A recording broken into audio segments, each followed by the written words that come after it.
Grab yourself a kayak, or a pontoon, or just your tackle box. We're heading down to the lake, where folks love to fish, fish love to swim, and nightmares love to rise from the water to ruin everyone's day.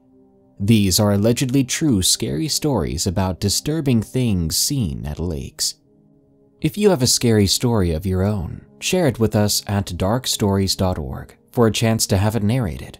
I'm currently looking for stories from McDonald's employees or encounters at Yellowstone National Park. Also, this show is available on Spotify, iTunes, and many of your favorite podcasting services, so be sure to follow the Darkness Prevails podcast there. And if you want to support the show for free, leave us an honest review on iTunes. Thank you. Now, let's begin. The Lake Thunderbird Psycho, from J. Grant. I've always been fond of nature. Ever since I was young, we were constantly moving from city to city, but in every location I would find the nearest nature trail or overgrown abandoned property and frequent the place as often as I could. At one point, my house was only a few blocks from a very extensive mountain range in New Mexico. This made it all the more saddening when we moved to western Oklahoma, where almost all property is private and national parks are few and far between. The closest hiking trail to my mother and father's house was the Red Rock Canyon in Hinton, almost 20 miles away. A bit far when you don't have a driver's license and everyone's too busy to drive you there. Fast forward to a few years later. I live on my own in Oklahoma City now and work as a forklift driver. The urge to engulf myself in wilderness persists, but I'm surrounded on all sides by asphalt and metro, save for a few city parks here and there. My only salvation lies in Lake Thunderbird. Anybody from Oklahoma could tell you that Lake Thunderbird is a large national park just south of Norman, with plenty of room for fishing, camping, hiking, mountain biking, and horseback riding. The lake even comes complete with its own sketchy tackle shops and redneck landowners. However, Lake Thunderbird is about 50 miles from my apartment in the city, so the visits are rare. Sadly, my last visit will probably be my final trip down there. I had eaten a large meal to gather energy for the hike. I parked my car in the usual spot, grabbing my walking stick and leaving my phone in the console. I had done this almost every time I hiked to immerse myself and disconnect from technology. Only now do I realize how bad of an idea that was. I had taken the southernmost trail, a very long one that skirted the southern border of the park around to the eastern side. I had never actually used this trail and was kind of in an exploring mood. The first part of the hike was extremely serene. It was a winding trail that led through thick brush and forest across multiple creeks and past multiple herds of deer that seemed to not even fear my presence until I got within 20 yards. However, that serenity was short-lived. As I topped a hill and happened upon what most would call a grisly sight, a femur here, a rib there. For a small fraction of the trail, a mass of bones were scattered around. Given their size, anyone who hadn't hunted deer before may have mistaken some of the bones to be human. Seeing as how I had grown up in a family of hunters my whole life, this sight didn't so much frighten me as it caught me off guard. In fact, deer bones were practically common chew toys for dogs in our house. What I found unnerving, however, was the fact that the spinal cord and jawbone of the animal had been lodged in two trees parallel to each other on the trail. I had seen something like this before in New Mexico. Coyotes were a growing threat to cattle owners, so hunters would hang the bodies of killed coyotes on fence posts at the edge of cattle ranches, kind of like a barbaric pest deterrent. But that logic made no sense here. In my mind, I rationalized that some teenagers had probably found a long-deceased deer skeleton and decided to try and spook some hikers. I kept going, but I'd be lying if I said I wasn't bothered. For the next mile or so, the trail only seemed to get worse. Vegetation had overtaken the pathway and one bridge was in severe disrepair. I had not seen another hiker or rider in a few hours. Eventually, I came upon a fork. The left trail, even in its unkempt state, was far less wild, but the idea of discovering new places excited me and clouded my judgment.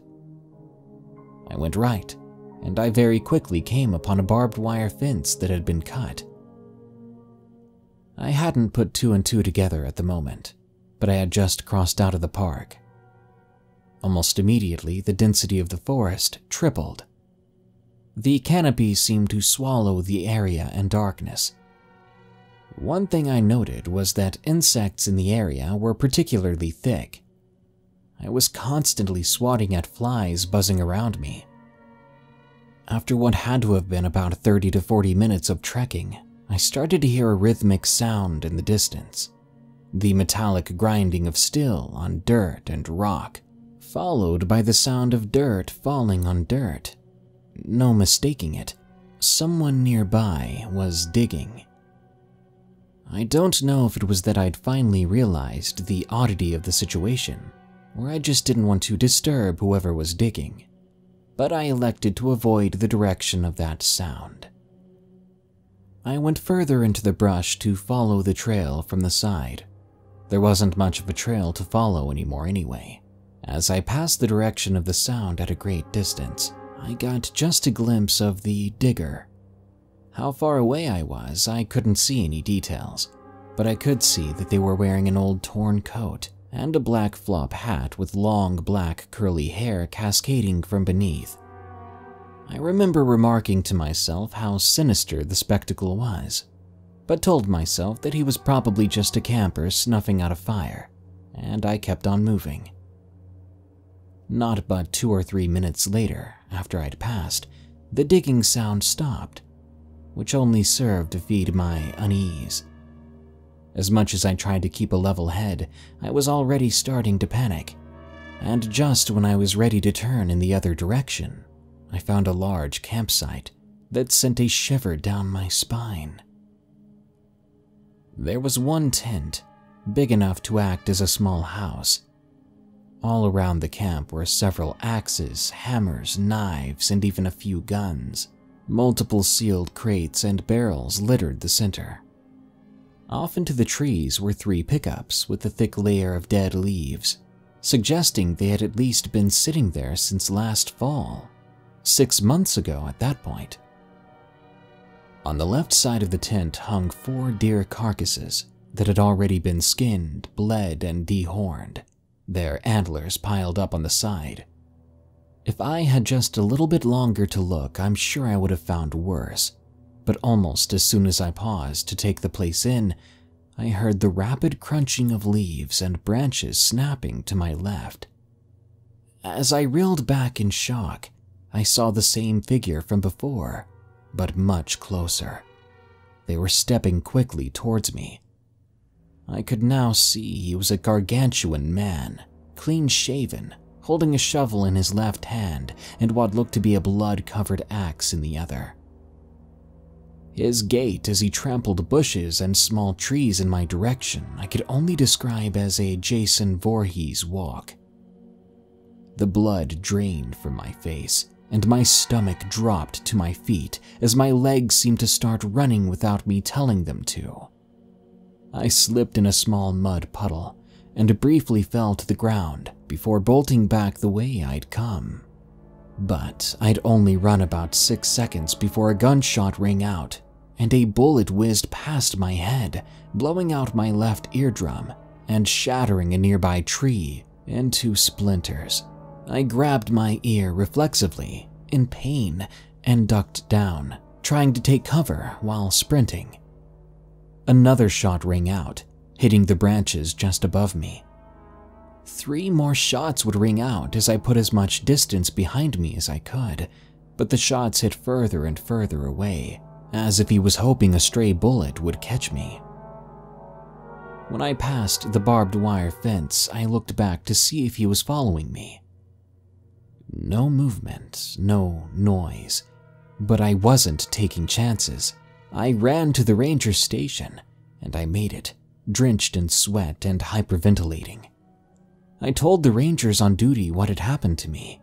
They gave me some water, told me to rest, and called in a nurse to check on my ear while they called the police.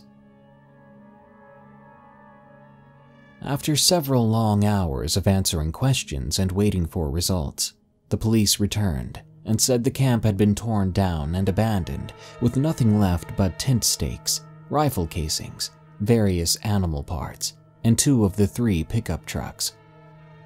I would later learn from the detective that those trucks had belonged to 2 locals who had gone missing long before. It's been 3 years since then. I no longer have nightmares about the man, but the sound of a shovel still gives me chills. I've got a few guesses to what he was digging up or burying, and I can't help but wonder if something happened that day that I could have prevented. Then again, maybe I should just be grateful that I'm still alive.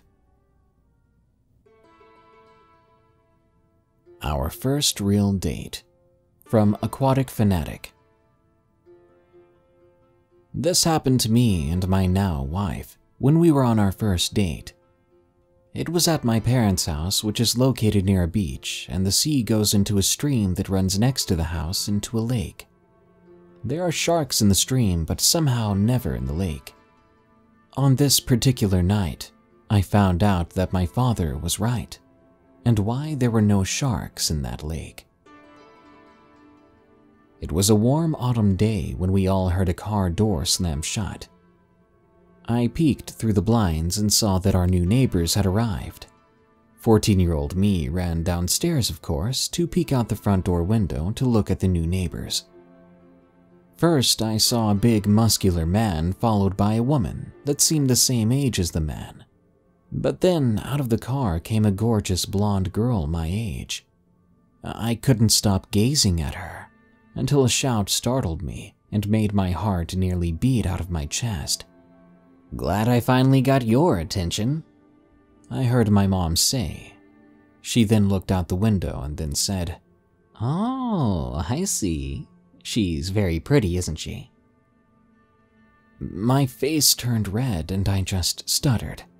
"I'm gonna go to the bathhouse to clean up the boat." So I walked over to the boathouse where my dad has this big boat stalled. I had a small boat with an engine there, but I usually used the oars. Both were hanging in the dry docks. I started to clean my boat. I was well over halfway done when I heard a sweet, gentle, feminine voice say, hello." I looked up and saw that gorgeous girl standing in the doorway. My heart beat faster just looking at her. I dropped my scrub that I had been using. She introduced herself softly. "I'm your new neighbor, Sarah." I stumbled to get out a word, and all that came out of my mouth was, Jack. Yeah, I'm Jack." Sarah took a step down the stairs leading to the floor of the docks and followed with, "Is that your boat?" To which I immediately replied, "Yeah, it's my own little boat, but sometimes my dad lets me operate his boat when no one's around." She turned her gaze to me and smiled at me, which made me blush. Sarah and I then both heard a woman's voice shouting, "Sarah, where are you? Come on, sweetie, start unpacking already." Sarah looked me straight in the eyes, biting her lip, an expression that transformed into a beautiful smile. After which she said, "I have to go, Jack. See you around." She then slowly walked out of the boathouse, and I felt my heart rate finally slow down. Sarah ended up at the same school and the same classes as me, so we started to feel more comfortable around each other. But it was clear to everyone what I felt about her from day one, which only increased with every day we spent together. But we never went on a date until some time later. It was a perfect Friday summer day, and our friends during lunch break left me and Sarah alone, but not without my childhood friend Walter whispering in my ear, "Ask her already, you dunce." Sarah looked weird at me, saying, "I didn't do something wrong, did I?" To which I replied to her, "Don't worry, I'm sure they want to leave us alone for now." She lowered her head, but I could see her biting her bottom lip. She then looked me in the eyes. I could tell she wanted to say something, but then I just blurted out, "Want to go on a date with me?" Sarah looked a bit startled, but quickly after turned red. She just hung her head with a huge smile, saying, "Yes, of course." She then raised her head and said, "But only if you take me out on your boat some night." We both smiled from ear to ear, and of course I excitingly said, "You got it." Sarah then kissed me on the cheek, then ran back into the school with a huge smile. The rest of the day we gazed at each other during classes, but when we were in front of my house after school we looked at each other, and Sarah said, "So, tomorrow night is our date, right?" "Yeah, I can't wait," I said. Sarah replied, "Yeah, same here." We then bid our farewells for the day. After I closed the door, I immediately told my parents, and I made sure everything was going to be absolutely perfect for our date the next night. Soon, the next 24 hours or so passed, and it was time for my date with Sarah. I was the most nervous I'd ever been up to that day, but my mom kept reassuring me that it would be all right. A few minutes later, the doorbell rang. There, Sarah walked through the doorway looking perfect. She wore a red velvet dress, had her blonde hair up, red lipstick on, but then I looked at her feet and noticed she was wearing sneakers still. The same blue, red, and turquoise colored sneakers she always wore. "Do you like the dress?" I heard Sarah ask, gently, but with a ton of insecurity in her voice, and I could only get myself to say, "Perfect." Sarah blushed. "So you two just go ahead and have fun, okay?" was all my mom said, but my level-headed dad only whispered in my ear, "You do know this is just a formality between you two, right?" I gently tapped him in the chest, to which my dad laughed a little, and Sarah and I went to the boathouse. We got out onto the boat and went a bit into the stream. Sarah and I fished in the night, which got darker, but it did present us with a beautiful sunset. Sarah and I hugged each other during it, but we knew our parents were keeping an eye on us. We kept talking until we saw the lights in our parents' rooms go out. I lowered the engine into the water and we went into the lake. Once we hit the lake and I had thrown the anchor in, Sarah stood up and said, "Close your eyes." I looked at her weirdly, which she clearly noticed. She then blurted out, "Hey, just do it, okay?" I closed my eyes, and Sarah said, "Okay, now only open them when I say it's okay." After a while, I heard a splash, and then I heard Sarah speak again. "You can open your eyes." After I opened them, I couldn't see her in the boat anymore, but I did see her dress on the floor of the boat. After searching a few seconds, I saw her head pop up out of the water. "What are you doing, Sarah? You don't know what animals are down there." To which Sarah giggled and replied, "I'm the best in the swimming team, remember?" I stood up, and Sarah said, "So, you coming in as well?" I quickly looked around, and for a brief moment in the distance, I saw what appeared to be someone's head just breaking the water, so I just told her, "Well, it looks like we aren't the only ones out here." Sarah smiled and replied, "I'm sure they don't mind us having our date here." I walked over to the edge of my boat and leaned over. Sarah and I gave each other our first kiss. After the kiss, we looked into each other's eyes, but before we could say anything else, something pulled Sarah underwater. She came up a second later, grabbing the edge of the boat and asking, "What was that?" Before I could even speak, She was pulled under again, but this time for a few seconds longer. I tried to grab her hand, but I could not find it underwater. Then suddenly Sarah came out of the water right in front of me. She was desperately trying to catch her breath. I immediately grabbed her hands, and I could see the terror on her face as she begged me to pull her in. But before she was waist up out of the water, she was violently being pulled back under, and I heard her scream in pain until her head went underwater again. But this time I held on to her, desperately. Yet no matter how hard I pulled to get her back up, it wasn't enough to bring her above water again. I began to look around frantically for the other person I thought I saw earlier, but they were nowhere to be found. Then a very painful feeling erupted in my left hand.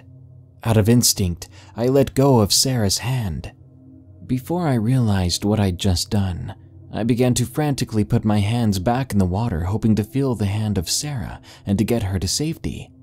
But then, luckily, Sarah came out of the water again. But before she could catch her breath, I swear I saw a hand go over her head and pull her down under again.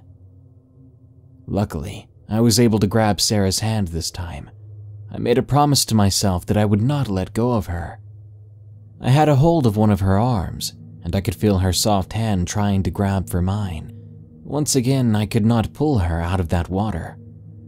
Something was violently scratching my hands, but no matter how much it hurt, I wasn't going to let go of her this time.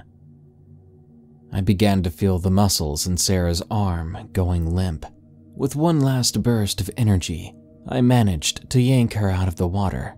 I pulled her over the edge of the boat, and I noticed she wasn't moving. Before I could even remember how to do CPR, the boat was being rocked by something in the water. Huge fins were slamming violently at the boat.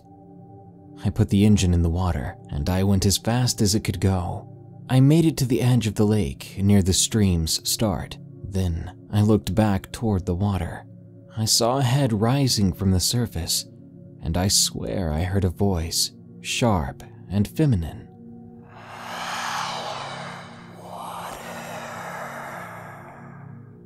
No sooner as I heard that, I put the engine back in the water and made my way to the boathouse. The moment I was there, I started CPR on Sarah. Adrenaline and panic surged, and I hoped she wasn't dead. I kept going and going until I noticed Sarah was moving again. She began to spit up water. I then turned her over onto her side so that the water could leave her mouth. It was then that I noticed her entire body was covered in scratches and bruises, but I was just so happy she was alive. When she was able to move better, I grabbed her dress, which she put on. She stood up to walk, but she was walking as if she had just learned how. So I supported her. She kissed me on the cheek, saying afterward, "Thank you." Maybe it was just the moment, but I blurted out, "Well, I love you, so." When I opened the door to the house, she said she was going to spend the night with me no matter what. As we lay in my bed, she held on to me tightly, and we eventually fell asleep. I didn't sleep much. I was kind of scared she might slip away again. In the morning, when we came downstairs together, my parents noticed her cuts and bruises right away, and my mom demanded to know, "What in the world happened?" Sarah and I looked at each other. Then Sarah said, "Just a rough night." "What did you do to her?"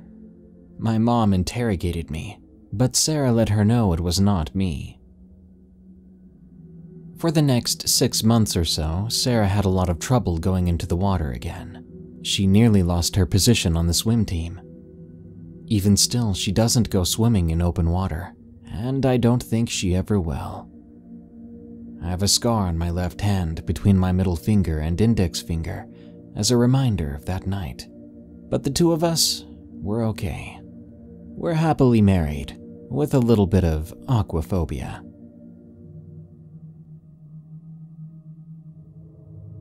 My experience with the demon at Lake Park. From Riley, 1776.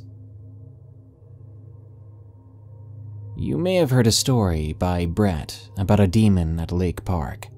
Well, I live in that same small town. He and I are actually cousins. He's a year older than me, and we've been friends since we were both small. We've always been mesmerized by ghost hunting and hunting for the paranormal, camping in the deepest, darkest woods we can find, and listening to and telling scary stories. After he told his encounter at the park, I was so excited, exclaiming that we needed to go investigate. Other than some strange noises and a feeling of unease, we found nothing credible. We've gone out there periodically for months, and it never truly showed itself since his experience, and I've never truly seen it. I believed him, but I also thought that maybe they were all exaggerating a small bit. I no longer think that. My experience happened a few days ago, as I'm writing this. On March 14th, I had just turned 17. A few days before that, I was spending my night riding around with close friends. Tommy from the original encounter was with me, along with another friend named Jared.